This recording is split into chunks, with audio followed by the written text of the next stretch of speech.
Em 1º de março de 1962, em um casebre, no Vale de Jequitinhonha, em Minas Gerais, nasceu um pequeno menino, filho de Agenor Gomes Vital e Ailza Cardoso Vital, numa fazenda que pertencia ao meu avô, José Vital da Silva, e a minha avó chamava Maria Gomes Vital.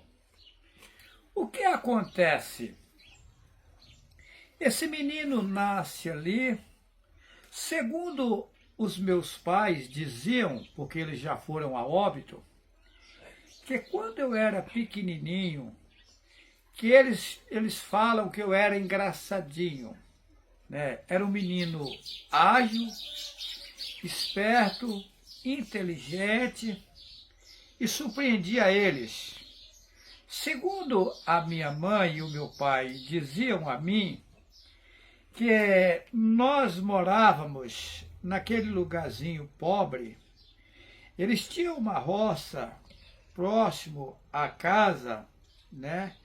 E que antes que o tempo amanhecesse, quando estava começando a clarear, diz que eu já tinha levantado da cama, ido na roça, pegado as espigas de milho, eu pequenininho, e chegava em cima deles, deitado na cama, jogando as espigas de milho em cima deles, né?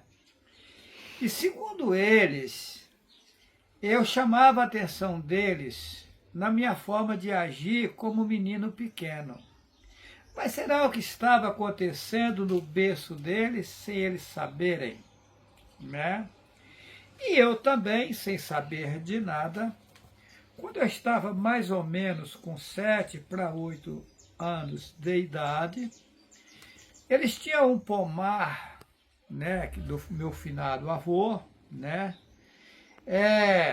O meu avô tinha feito um pomar, ali tinha vários pés de jaca, jaqueiras, tinha mexerica, que uns chamam de tangerina, né? E, na verdade, era uma chácara. Ali era um pomar que eles tinham feito na fazenda. E eu, embaixo daquela jaqueira, eu me recordo certinho, não foge da minha memória o que aconteceu naquele tempo. Eu lembro coisas quando eu tinha 5 anos de idade. É coisas assim de impressionar, mas eu não tenho culpa de eu ser assim. Aí o que acontece? Embaixo daquela jaqueira eu olhava para o tempo, olhava para cima, o firmamento, as florestas, eu admirava tudo aquilo. E eu sentia dentro de mim um profundo desejo que vinha de dentro, de abraçar, de beijar, de carinhar quem criou tudo isso. Eu tinha um desejo profundo, Sara. Eu ficava assim, um menino de 6 para 7, 8 anos, não lembro direito a data. Eu sei que era essa fase aí, de menino mesmo. E aí, mas os demais meninos, será que são assim? Fica a pergunta no ar. Será que tinha algo de impressionar o mundo, de revolucionar o mundo inteiro comigo e nem eu mesmo sabia? De 15 para 16 anos, o meu pai veio a óbito. Eu fui para a Igreja Evangélica Assembleia de Deus, né? Primeiro eu nasci no berço católico, meus pais eram católicos, né? Minha mãe, meu pai.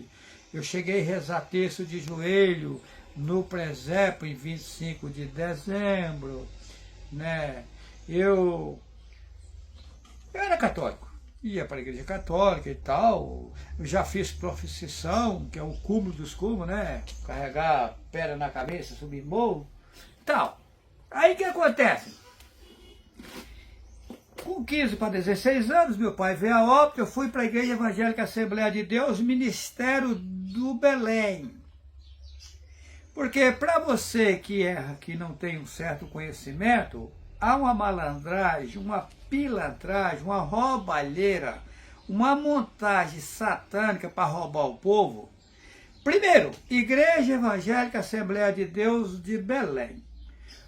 Qual é a origem da Igreja Evangélica Assembleia de Deus de Belém e qual é a origem da Igreja Cristã no Brasil?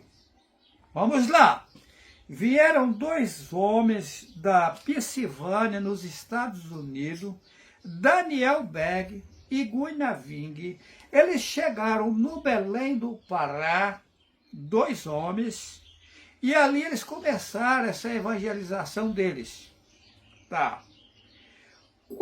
Isso foi em 1910. Quando foi em 1911, eles inauguraram a primeira igreja deles ali, aquela igrejinha entre quatro paredes ali, pouquinhas pessoas. Só que aí, logo em seguida, eles divergiram, se desentenderam. E aí abriram um do outro. Um virou cristão no Brasil e o outro Assembleia de Deus. Aí a cristã no Brasil, com todo o carinho e respeito, porque tem várias pessoas boas dentro da Igreja Cristã do Brasil, assim como também tem na Igreja Evangélica Assembleia de Deus, né? É uma máfia. Eu conheço a máfia. Eu conheço a cristã no Brasil ao pé da letra. Como conheço a Assembleia de Deus ao pé da letra, como conheço a Testemunha de Jeová ao pé da letra. Qual é o fundador da Igreja Testemunha de Jeová? Charles Taze Russell. Também nasceu na Pensilvânia, nos Estados Unidos, e fundou a Igreja Testemunha de Jeová. Testemunha de Jeová. Charles Taze Russell fundou a Igreja Testemunha de Jeová. Tá? Mas como Jeová, Testemunha de Jeová, mas como? Se a letra J só tem 500 e poucos anos de existência, e Israel, onde nasceu o Messias, não tem J até hoje? Na leitura, a literatura original, sabe, é o aramaico, depois hebraico. Que arameu e hebreu, libanês, judeu, aquele povo ali é o mesmo povo. O povo não sabe disso. Abraão era judeu, era arameu, é o mesmo povo. O povo é cego. Quem são hoje, por exemplo, os árabes? Os árabes são os filhos de Abraão. Quem são os judeus? Os filhos de Abraão. Quem são os arameus? Os filhos de Abraão.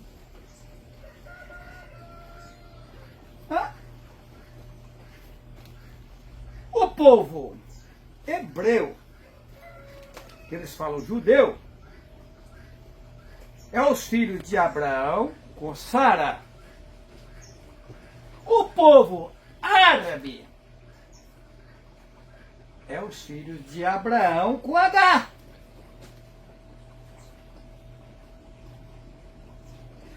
Todo esse povo é o mesmo povo. Porém,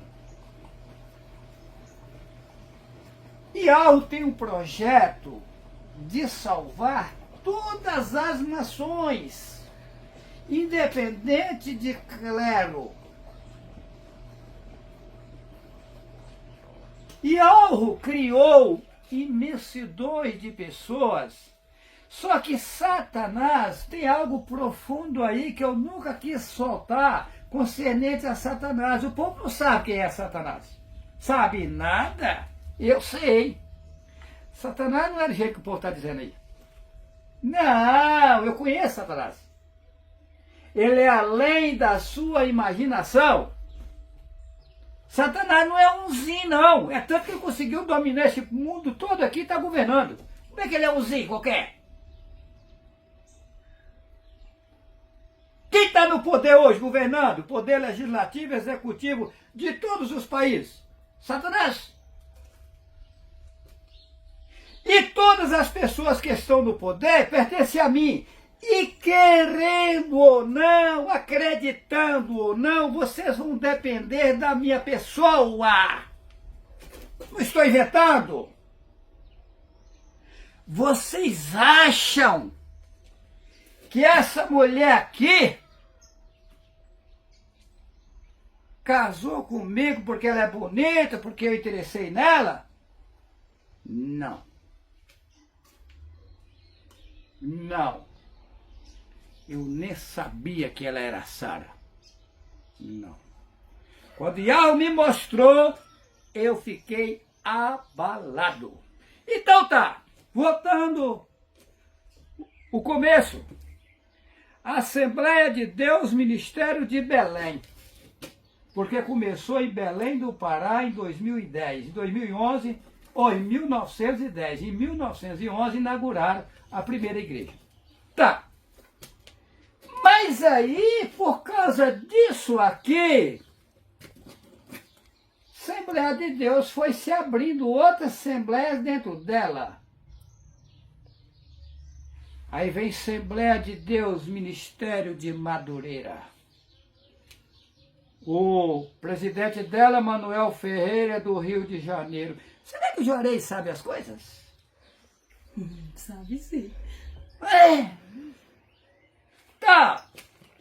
Aí, mas vem demais. Assembleia de Deus, Ministério de Missão, já é outra. Outro ministério, por quê? Por causa da tesouraria, quer ser presidente, vice-presidente e comandar o dinheiro, aí vai. Depois,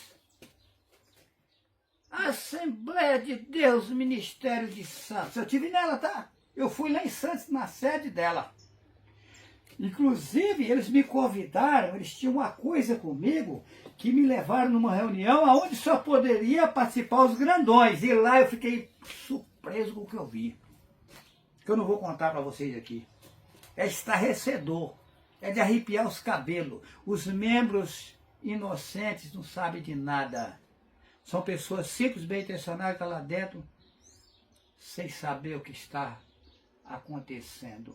O emblema da Assembleia de Deus é satânico. O povo não sabe. Como das demais entidades religiosas. Aí inventaram Igreja Evangélica, Assembleia de Deus, Ministério de Suzano. Ué? Suzano.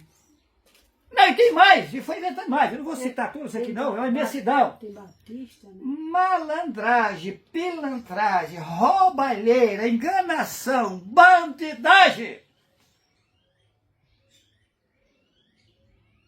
E aí, dessa Assembleia de Deus foi saindo outras igrejas. A Deus e Amor, por exemplo.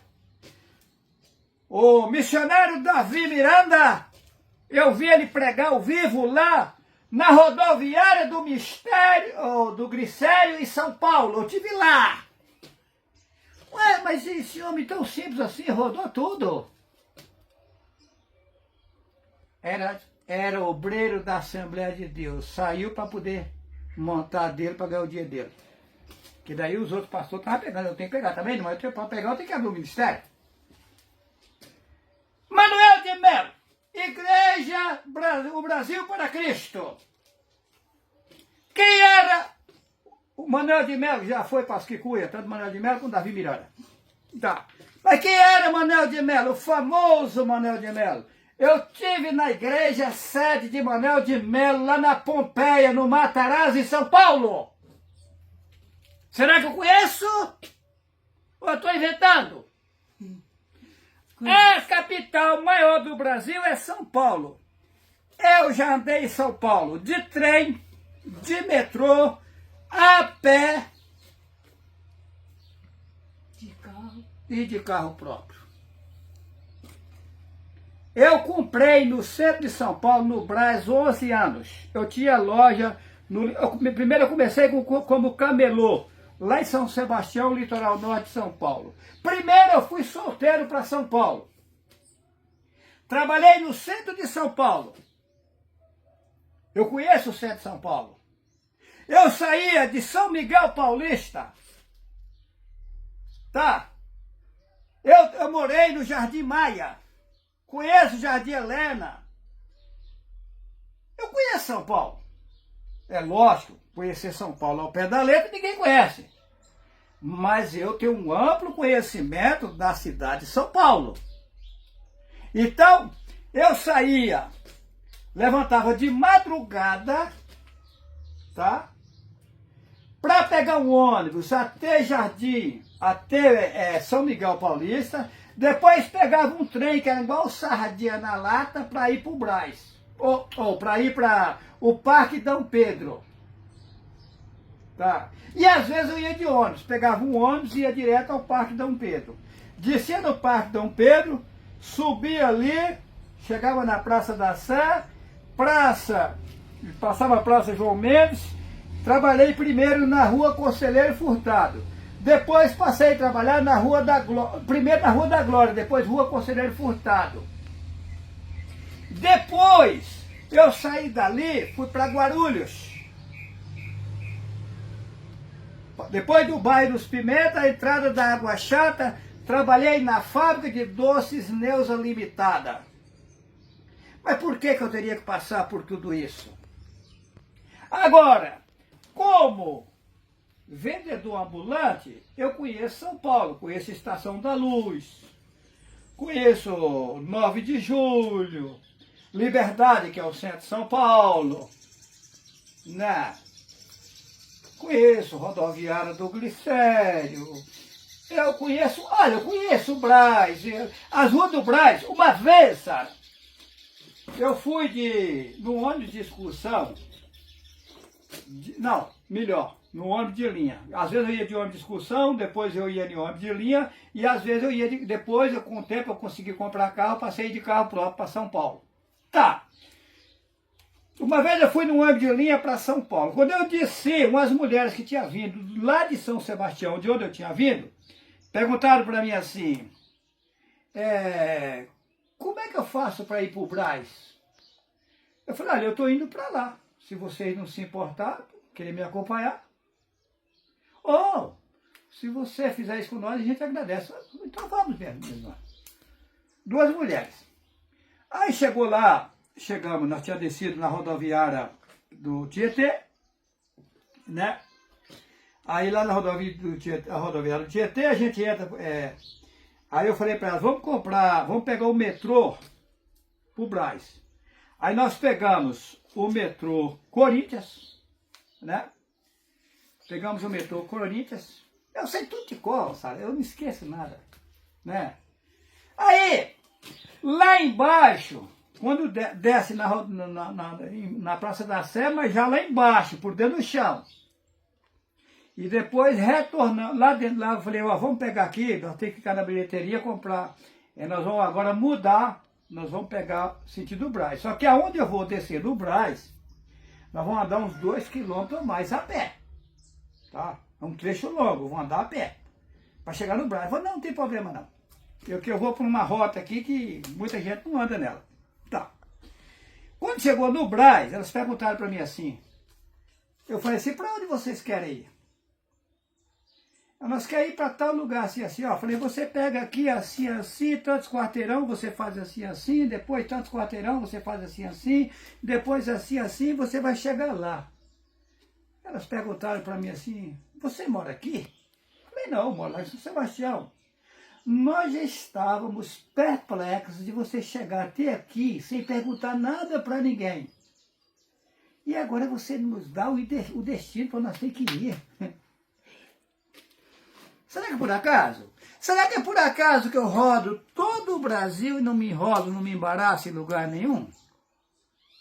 Será que tem alguém me guiando ou eu sou sabido? Eu não sou sabido. Eu não sou sábio. Não.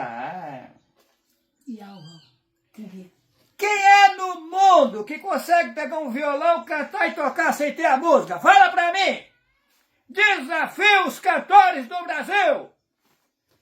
Provo pra vocês, eu não canto uma não, eu canto 10, 20 na frente de vocês sem ter a música. Eu mando vocês procurar a palavra que você quer, que vocês quiserem que eu falo. Oh, como é que é o nome da tua mãe? Como é que é o nome da tua filha? Pá, tá, e sai o cântico. Tô inventando? Fala uma palavra aí, Sara, pra sair o cântico. Qualquer palavra. Ah, tem um colchão aqui, ó. Esse colchão aqui, ele é enchido na energia. Né? É. Dá um código. Enchido na energia. Oh, minha amiga Sara, quero te relatar também a você que está a me gravar.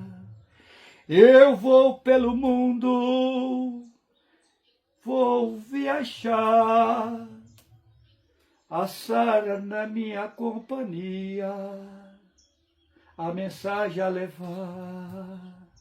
Vamos adiante, temos que trabalhar, e algo é precioso e me mandou pra cá.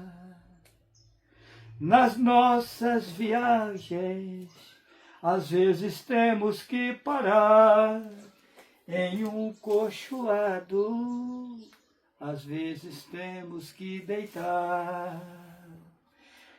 Deitamos e repousamos em um colchão e um cobertor para nos ajudar. E algo é precioso me enviou para cá, querendo ou não, a população de mim vai precisar. Sara! Sim. Eu tenho, Sara, 100% de certeza que não tem umzinho nesse mundo que não vai precisar de mim. Eu acredito sim, também tenho 100% de certeza. Sara, eu estou segurando, Sara. Já foi me dado o direito de arrancar. Só que eu estou tendo paciência com a população. Sara! Se eu ficar aonde eu sei que eu tenho que ficar, as pessoas vão começar a cair na minha frente. Se eu pôr a mão nelas, eles estão brincando com fogo, Sara! Estão brincando com fogo! Só como a gente não quer o mal de ninguém, a gente não quer ver, a gente tem paciência para ver se as pessoas acordam. Só que vem vindo algo forte aí de impressionar. Pode falar, Sara. Ontem tive uma experiência ontem, com mulheres. E uma daquelas mulheres, ela dizia que eu sou bonito. Mas eu precisava de umas instruções. E aí é tipo um retoque. E eu fui analisar, quando cheguei aqui eu fui analisar. O retoque que eu preciso não é material. Eu preciso deixar de ir no vaso para voltar à minha posição. Eu preciso deixar de ainda alimentar-me de coisas desse mundo. Eu preciso tomar um banho para voltar a ser Sara de verdade. Esse é o retoque. Sara, eu fiz um teste essa semana nas águas. Você não tem nem ideia. Eu fiz um teste nas águas, estou testando tudo. Sara, eu não preciso de comer. É verdadeiro? Eu não preciso de tomar água, tá, Sara? É verdadeiro? Eu estou fazendo uma vista grossa aí, tendo paciência, tendo calma, Sara. Coitado de quem está me criticando, Sara. Eles não têm nem ideia. O que acontece? E algo é energia. E fogo. E algo é fogo, que não é esse fogo de palha, fogo de querosene. E algo é poder. E eu fui colocado no mundo para descer as partes mais baixas, para depois representar Yahweh. Colocaram lá em João, no princípio era o Verbo e o Verbo era Deus. E o Verbo estava com Deus. E o Verbo se fez carne e habitou entre os homens. Observa! Deus é Zeus, a maior estátua da Grécia. Mentira. No princípio era Yahweh. No princípio era o Verbo e o Verbo estava com Yahweh. E o Verbo se fez carne e habitou entre os homens. Será que você entendeu? Eu entendi. Se você for uma pessoa guiada por Yahweh, você vai entender o que eu estou dizendo. Eu entendi, meu bem. O Messias vem no mundo de forma inesperada. Ele vai vir nas nuvens, você prepara, senão você não sobe. Uma geração são 100 anos, passa 100 anos, morreu todo mundo, o povo esperou em vão e não veio para ninguém. Aí vem outra geração. Prepara, senão você não sobe. Esperou tudo em vão, passou outros 100 anos, não veio para ninguém. Isso 2025 são 20 gerações, sabe quando ele vai vir dessa forma? Nunca! Não está escrito que ele vem de forma surpreendente? Não está vindo da forma que as pessoas esperam, está vindo por outro ângulo. O ângulo é inesperado, não está dito que é inesperado? E como é que vocês duvidam? Dois estão no campo. Um será levado e deixado o outro. Aí você pergunta para esses pastores cegos, quem são os dois? Você e sua mulher. Sua mulher estava preparada, foi, você não estava, ficou, e Yahweh me mostrou. Não, isso é mentira. Os dois é você, Juarez. Quando o homem ou quando a mulher morre, o corpo fica no túmulo e ela sai do corpo e vai para um outro lugar. Qual lugar? Vai depender do que ela plantou no mundo. O seu futuro depende da sua vida agora. Se você viver passando a perna nos outros, mentindo, enrolando, enganando, você vai ficar em más lençóis no futuro. Se você plantar o bem, trabalhar bem, respeitar e tal, lutar para fazer só o bem, Yahweh vai te levar para um bom lugar. Que assim seja. Que assim seja. Vamos avante. Que assim seja. Ô, Sara, eu gosto de você. Também, meu